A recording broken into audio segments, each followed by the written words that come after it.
less technical than the other talks. So I'm going to talk to you a little bit about my story as an entrepreneur, and I have a development background. I've been a developer for as long as I can remember, but I do a lot less coding these days than I once did. And this talk kind of came about because I did a presentation a few weeks ago, maybe a couple of months ago now, at another event called Rainforest Lunch Without Lunch. So this is a lunchtime gathering where, as the title implies, you don't get any food. And they have speakers who come and talk about their businesses and that kind of thing. And so I talked a little bit about some of the lessons that I've learned over the years being an entrepreneur. And one of the reasons I feel like I'm able to go back and sort of inspect some of the things that I've done is that I've been a blogger since 2003. And so I've written about a lot of the experiences that I've had in that time. And that is sometimes really embarrassing because I've written things in the past that I would never write now. But it's also highly illuminating. So to start, my current company is called Taproot Edmonton. We are an online publisher here in Edmonton. We cover a range of local topics, and we publish long-form original stories to hopefully help Edmontonians and help the community understand itself better. I'm going to do a quick plug right off the start. If you're interested in tech, and you probably are because you're here, you should get our Tech Roundup, which comes out every Tuesday morning. It's free, and it's kind of the one thing that you need to read to find out what's going on in Edmonton for that week on tech. So I thought first I should tell you just a little bit about my background. So I'm actually going to go a bit further back. So I learned BASIC, and I was a nerd right from the early days. Our first computer at home was a 386, followed shortly by a 486, so we were lucky we had two. And I was really fortunate that my parents just let me kind of play, and I didn't have to worry about messing things up and breaking them. I was able to just experiment, which was great. And sort of my earliest memory as a developer was I was writing a basic program, and it was kind of like a hello world thing, and it would prompt the user for their name and their color, their favorite color, and then it would print that out to the screen in the right color, like hello Tom or whatever. And so I roped my brother into coming and testing this out for me, and he's younger than I am by a number of years, and I said, just type your name and type a color. And I thought this was magic, and he was not impressed. He's not a developer today, I am. There you go. A little while later is how we get to this slide. So my dad was in accounting, and I'd go visit him at work and see him in his office. And one day I went, and he had a copy of Visual Studio 97 sitting on the floor of his office. And this was just after Microsoft had released this. It was the first version of their development tools that kind of put everything together into one package. It wasn't really Visual Studio because you still had to install like the separate programs, but they called it that. And I asked him if I could take it home, and I started playing with it because he was never going to use it. He was not going to be a programmer. And so I just sort of started experimenting with that, and eventually I got pretty good at VB6.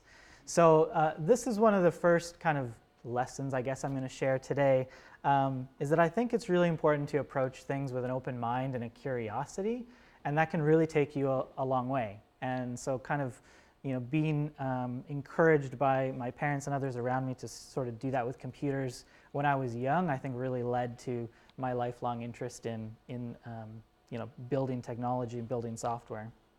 So VB6 is what we were writing in when I launched my first startup. Oh, sorry. There we go. So my first startup was launched in kind of the late 90s, early 2000s, and I thought this quote, I went and found these pictures, and I thought this quote was amazing because I don't actually remember this, but it says that I was not legally old enough to be a director in the company because I was still in high school. So I don't really remember that. But anyway, I was in high school when we started the company. I do remember that. We built internet utility software, and the application that we had built was called SpeedNet. It was this thing you installed. It would tweak registry settings, and it would download files in parts, and it would make your internet run more quickly. And in the 90s, this was a big deal because internet wasn't very fast. And it was a lot of fun. Like you can see, we got called whiz kids, and what high school kid doesn't want to get called a whiz kid, right? And go into the newspaper and take a really awkward photo where you're all hunched toward the screen. But it was a good learning opportunity for me. I didn't, looking back now, didn't really understand what we were doing, like starting a business and selling things to people on the internet. It kind of seemed a bit magical at the time. And it was a good opportunity for me to kind of get my feet wet in entrepreneurship. So just quickly on SpeedNet, we did a shareware type of approach, right? So you could download it, you try it out, and you buy it for 25 bucks.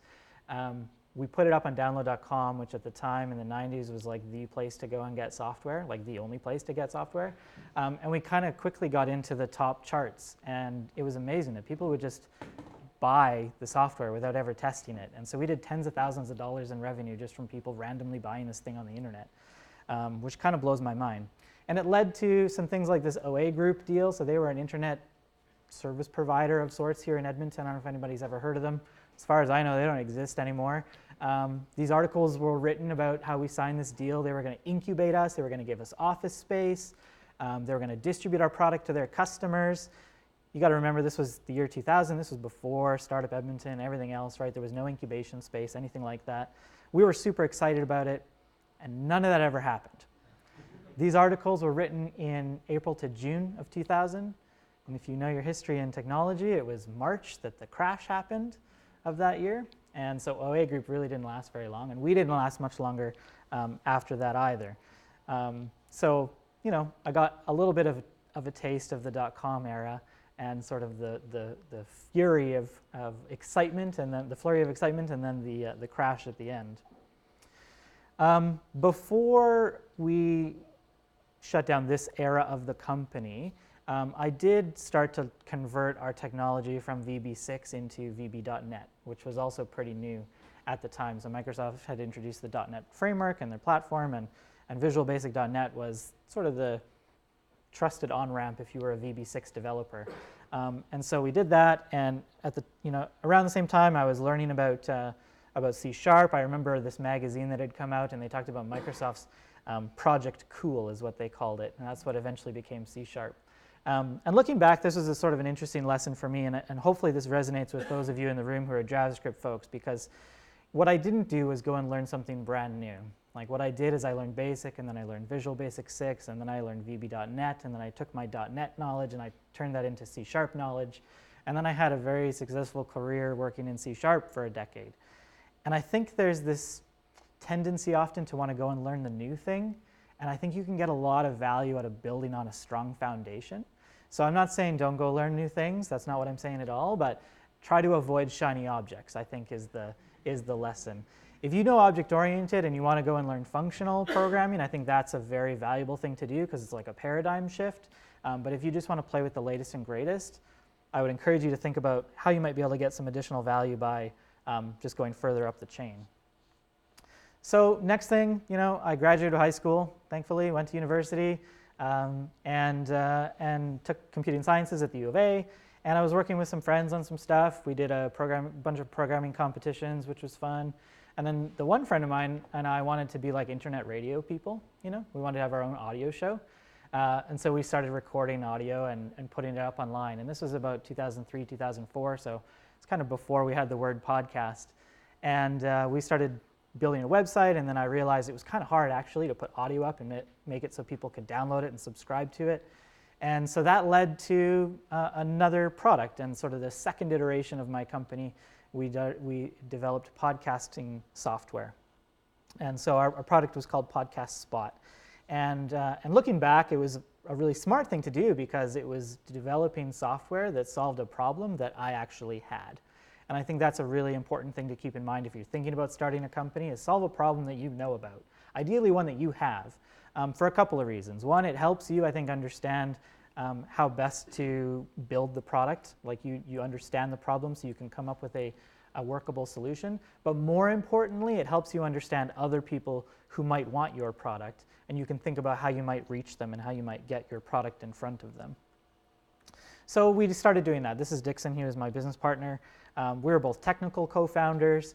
So we built this podcast hosting service. We called it Podcast Spot because Blogspot was the popular thing at the time.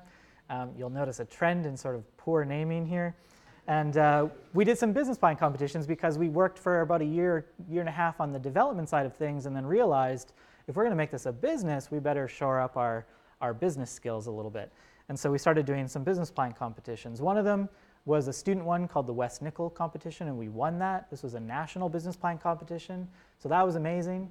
Unfortunately, a few hours before we left to go there, we were participating in Venture Prize, which is one that happened here in Edmonton. used to be organized by Tech Edmonton.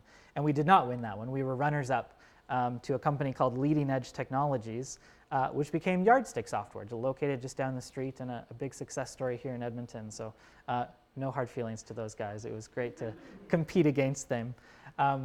One of the things that happened in doing these business plan competitions is that we really shifted our focus from being developers and technical co-founders and working on the product to writing a business plan and doing the modeling that goes into a business plan and the thinking that goes into that and the pitching and the practicing of the pitching. And we ended up basically spending a year working on business plan competitions and not really working on the product. And this did a couple of things. It delayed our release date, for one thing, because we were so sucked into this world of competition. And it kind of was the first time that I realized you've got to think about this working on the business versus in the business, or maybe the analogy I like to use is driving the car while you're building it. That was kind of what we ran into. We didn't really strike the right balance between working on the product and making sure we were moving things forward, and working on the business and making sure that the thing we were building we could actually sell and get in front of customers. So I think that's a challenge that I still have not solved, and I think that's something that is important to be mindful of, striking the right balance. And I think half the battle is just having the awareness that there are multiple competing aspects to a business that you need to keep in mind. Sometimes things are both product and business, and a good example of that is this picture. There's a bunch of computers and servers. So we had an office in the Empire Building on Jasper and 101st, and when we were building out this podcast hosting service, there was two things that we needed most of all to make this work, right? One is bandwidth and one is storage space. And we needed actually an extra amount of storage space because one of the unique selling features that we had was that we would convert your audio or video automatically. We would transcode it to all different formats so that if you were watching on an Xbox versus an iPod, the video would load up the correct version. We don't really have this problem today, but back then it was a big problem. And so we started building out these servers, and we had a fiber optic connection into the office. There was a new wireless company in town called Terrago. We convinced the landlord to let them install an antenna on the top of the building so that we'd have like a redundant connection. It was really interesting stuff. It wasn't really core things to the product, but it was important work to be done. And we were in the middle of these business plan competitions, as I said, and then March 2006 rolls around, and Amazon launches S3, which was the very first cloud service that they launched. This is the simple storage service.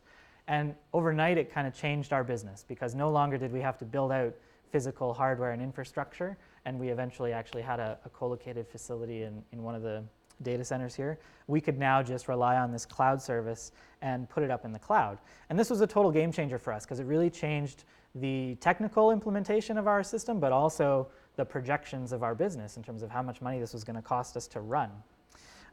So I don't know what the lesson is here, I guess. I don't know that we could have seen this coming. What I do know is that we were not paying attention at all. And we weren't thinking about what are other people working on? What are the other problems that are being solved right now? What are some innovations that we should be at least have a basic awareness of that could impact our business and help us do something in our product or in our company? So today in my company with Taproot, that's a thing that I've really took to heart, and we pay really close attention to what's going on, not only in our industry, but in sort of adjacent areas that we might want to consider. I'm going to go quickly on this one. So one of the things that is most critical is learning that time is your most valuable resource. Really the only thing you have at the end of the day is time. And when we were building this podcasting service, we decided that we were going to go to some trade shows. We wanted to get in front of people. We didn't yet have the product, so we thought, what can we do to cause a splash? And we thought, let's build a robot, as one does. So a couple of friends and I decided to build this robot, and we did everything, the woodworking, the metalwork, the paint, the microcontroller inside, all that kind of stuff. Top to bottom, we built this thing. The idea was I could hold my laptop and control it. It would drive around the conference center. People could pick up the mic and record something, and it would automatically upload it to the prototype of our service, turn it into a podcast. We thought that was pretty cool. It did nothing for our business. It was a really fun project, and I have no regrets because it was a great summer spent working with friends on something that was super creative and really challenging. But it really didn't do anything for the business. And in retrospect, spending that time on something that would have actually helped move the business forward probably would have been the better decision to have made for the company. So I think that's an interesting one. For Taproot today, we've already run into this. Like, we start with curiosity. And so we're always asking our members, what are they curious about? And that's how we decide what to do stories on. And we decided early last year that if we're asking people for their curiosity, they're going to give us questions. Like, why don't we build a chat bot so they can just send us their questions, and maybe we already know the answer, we can just respond to them with an answer. And so we started building this out. We had to quickly decide that this was not core to what we're doing. It was not what was getting traction, and it was a bit of a distraction. So before we go too far down that rabbit hole, let's step back a little bit.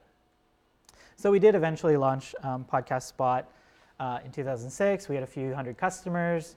We ran it for a little while. We ultimately shut the company down or the product down in 2008.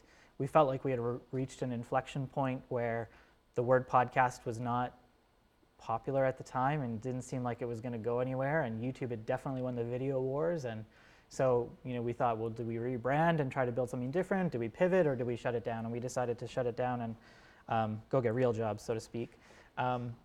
We had a term sheet from a local investor that we said no to because we thought that they undervalued what the company was potentially worth, and in retrospect that was a dumb decision, right? Benefit of hindsight. But anyway, so we shut down the business, and then we went and got real jobs. Very quickly, I just wanted to mention this. So when we traveled to these conferences or whatever, trade shows, this was like early 2000s, not all hotels had Wi-Fi. So we ended up traveling with a wireless router most of the time, but before we got smart enough to do that, we'd go to Staples and buy one and go to the business center in the hotel and plug it in so that we could have wireless in our hotel rooms. And it actually worked surprisingly well. So then we got real jobs. So I spent the next decade working for a software company called Question Mark Computing, and this is a great experience for me. I started as a developer and worked my way up to become the manager of the worldwide product development team, peak of around 45 people on my team. We were mostly a Microsoft shop. Kind of two things I wanted to pull out of here. So one is that it gave me an opportunity to be an intrapreneur, if I can use that sort of buzzy word, right? So you don't have to be an entrepreneur to do some of the same types of things that an entrepreneur might do. You can do it within an existing company.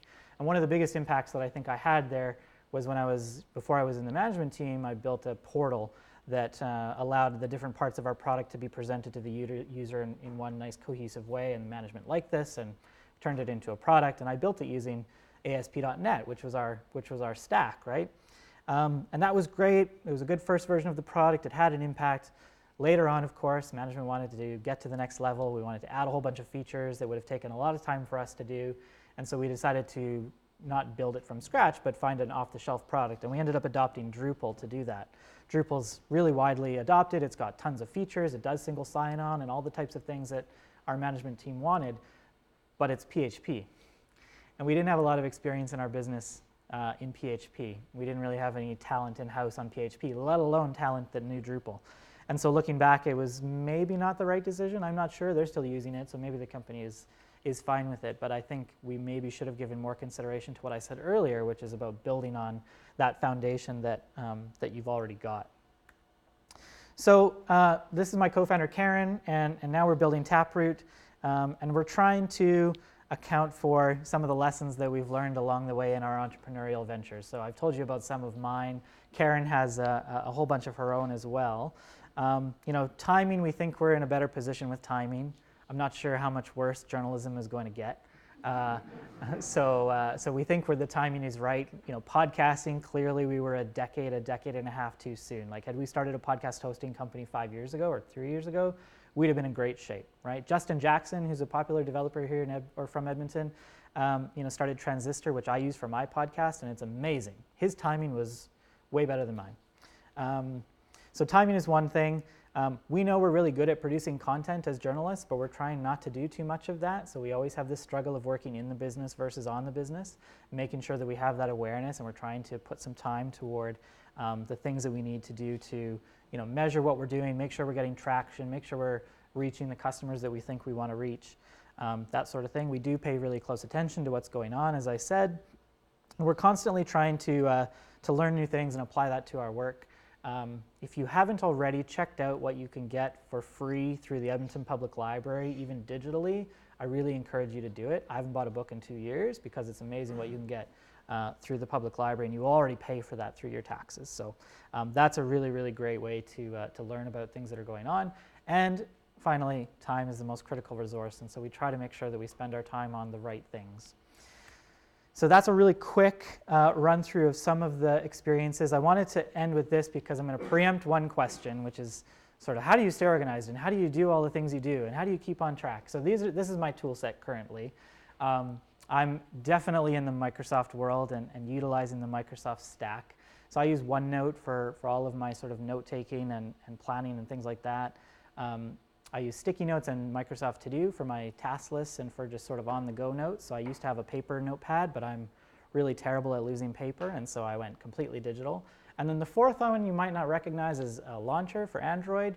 Microsoft's launcher for Android. It's amazing because it integrates with all these things, and so I have super quick access to tasks and notes and things like that.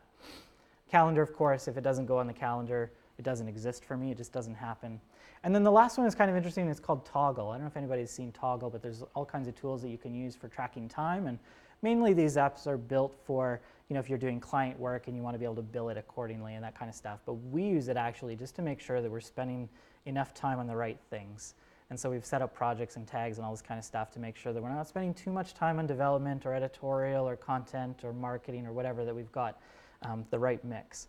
The last thing on that, I guess, that's important to mention is that it's one thing to track it and it's another thing to review it.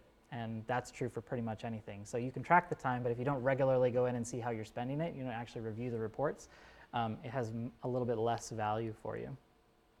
So that was a quick run through. I hope that gives you a bit of inspiration maybe. You look at me and you're like, if that guy can do it, I can do it. Maybe has triggered some things for you that you've been thinking about, you want to try something. Hopefully you have a bit of motivation.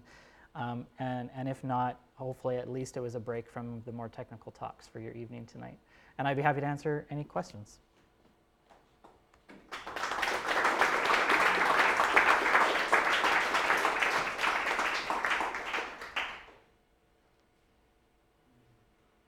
Yes.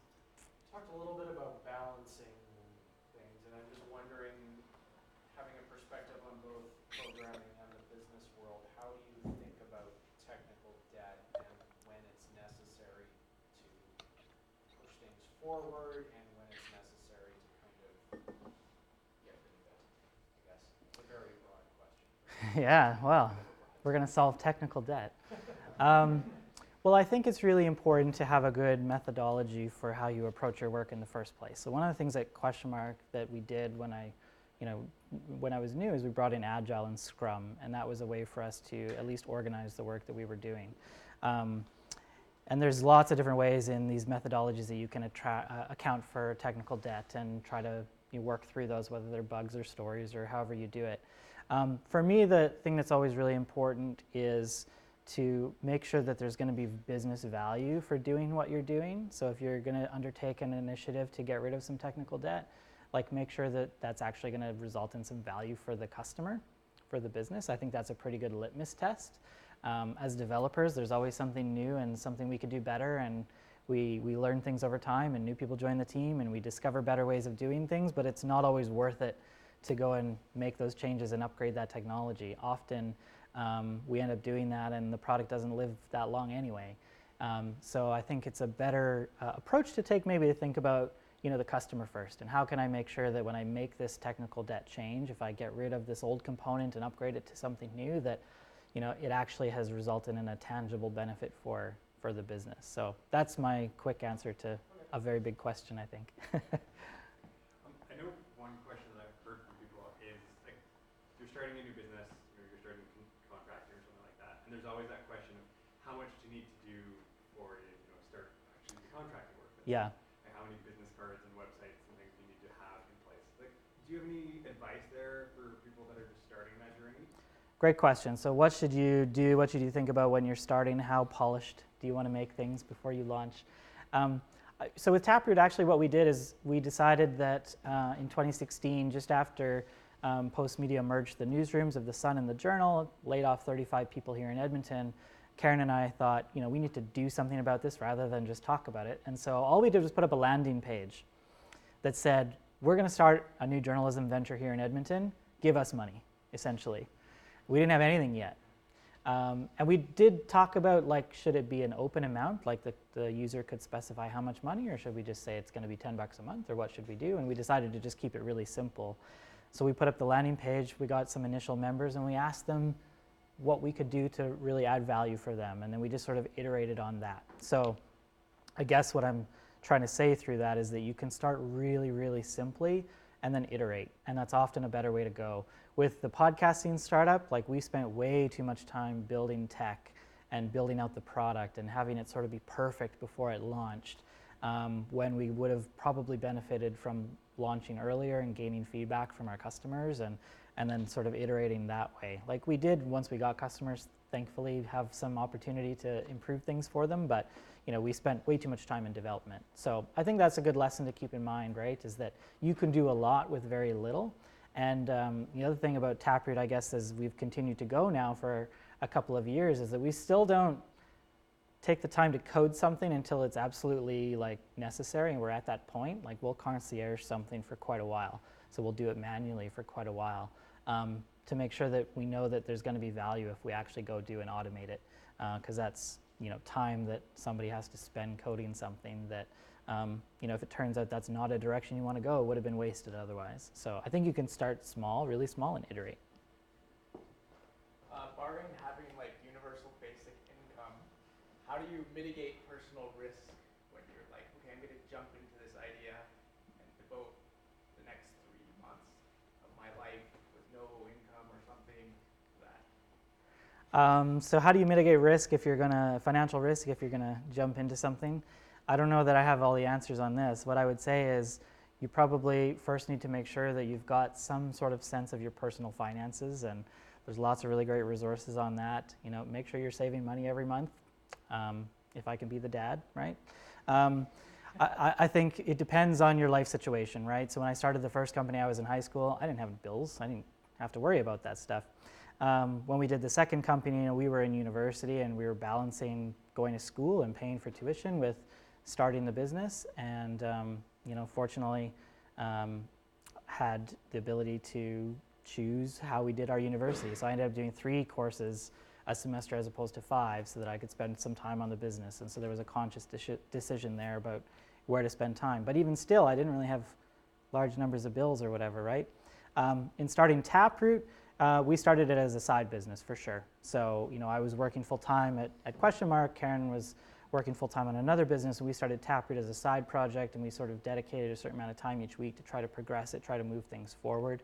In general, I don't like organizing what we do by time. I'd rather organize it by outcome and deliverable, like what are we going to get done, and less about like how much time are we going to spend. But that could be an interesting way to get started as an entrepreneur if you're working somewhere full time, is to benefit from having a full-time paycheck and benefits, and then sort of iteratively tackle the startup and start to build things out. Helps if you have a severance, helps if you have a partner. Those would be the other 2 things I'd say.